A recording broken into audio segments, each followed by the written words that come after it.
So give us so we'll kind of try to wrap it up a little bit, but give us one simple step everyone could take today to improve their sleep, and then we'll give our biggest takeaway from all of your information.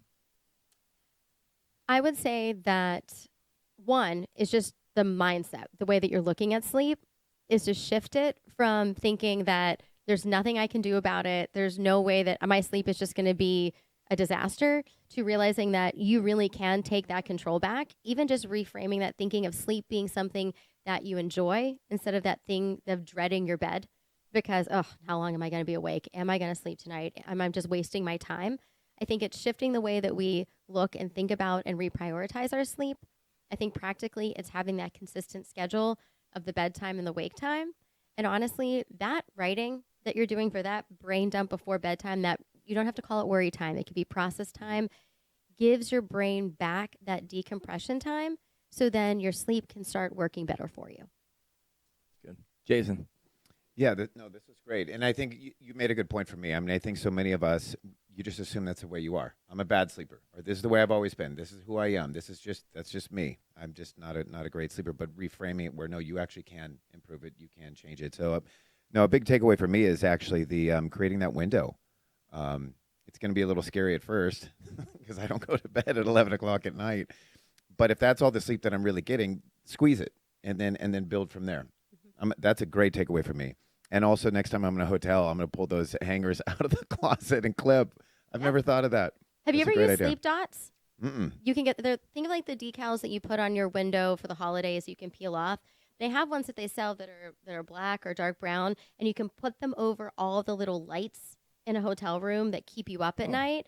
And then you can peel them off when you leave, and it doesn't cause any kind of issue, but it helps to reduce all of the light triggers. Oh, that's good. Interesting. Yeah, and turning off more lights in the house, too. We just have too much ambient light. Yeah. And so even when you're in bed, you can still see the room. Yeah. Yeah, lights. You know, that makes a big point. Yeah, I think the most interesting thing for me is, as you talked, it draws so many parallels to being an athlete, to training, to creating a financial plan, to health and wellness, your diet. I mean, there's so many people always looking for the quick thing, something to fix it, when the truth is a lot of the things are in your control. They may not be necessarily things you want to do. I mean, we all want to read our phone and we like to watch TV and all the things that maybe are fun, but that's not optimal. And if you're really concerned about your sleep, just like if you're concerned about your fitness, your diet, your anything, then you kind of have to, like you said, take back control. And the one thing I really learned was I never thought about the efficiency of sleep. I always thought about, well, you're in bed like 8 hours. I mean, I know if you're not asleep, that doesn't count, but I didn't think like, hey, if you only need 6, you just make it efficient and get it done in 6, rather than I'm a big hate wasting time person. Yeah. So, you spend 10 hours in bed to get 6, like that's wasted 4 hours for no reason. So that's really interesting and something that, try to make a change on. Yeah, I think for me, figuring out how to get back to sleep in the middle of the night, because I'm a big get out of bed person anyway, but then I'll go, and everybody here will tell you, emails come in at 2 and 3 in the morning all the time. I go straight to, just getting stuff done. So anyway, that's got to change somehow. Well, and some of that is, as we said, if you do some of the writing before you go to bed. I also have a lot of people that I recommend that they do that actually at the end of the workday. Because what happens is you're still thinking about it, and then you're with your family, or it's in the evening, and then you don't really get to decompress. So if you take the last 10 minutes of your workday and write your to-do list of exactly what you want to do the next day, it gives your brain permission to let go of it and not having to hold on to it. So that's another thing that just kind of helps it to be able to get there. Yeah. But I like the little activities that aren't too much of an activity. I'm definitely using those, because I would try to count sheep or just count numbers or do whatever. But now, like, naming types of apples or European capitals or just strange random things that you're thinking, but you're not thinking about emails. You're not thinking about, what the kids' practice schedule is the next day or things like that, or, Thanksgiving and who's coming over. You're just naming random things, and I would definitely fall back asleep. But It not engages your brain, but not but- unloading the dishwasher. No, I'm still in bed. It's not going. I'm it's not still doing in that. bed with this scenario. So I know, as long as we talked and as much information as we got, I know we just scratched the surface on this, and I'm sure people have other questions that we didn't bring up, unfortunately.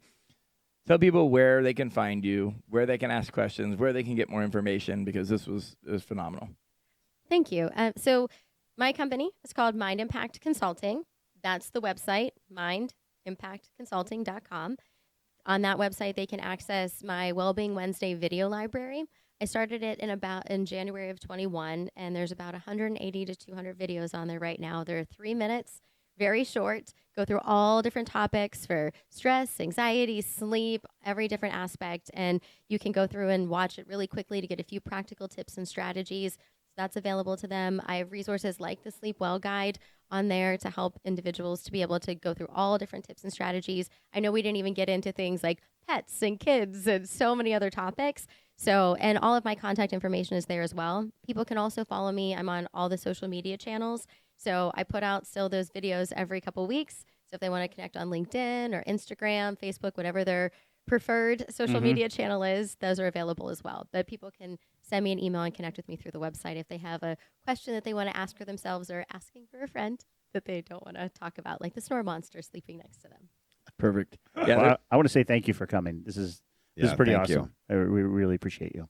Thank you so much. yeah. And for us, this is our one of our first forays out of just finance. I mean, we talk about taking care of clients and their well-being, and that includes obviously more than just their portfolio. And so hopefully people appreciate this, and we'd love to hear feedback on it because we'd like to do more of this. This is again, sleep is just essential to everybody, and like you said, as people get older, it seems to get worse. So I know everybody's interested in this one, but really happy to have you on, and hey, maybe we can do it again in the future and get to pets and kids and everything else. And finally, we'd like to thank Amundi Pioneer for sponsoring this podcast and our time with Dr. Milanak.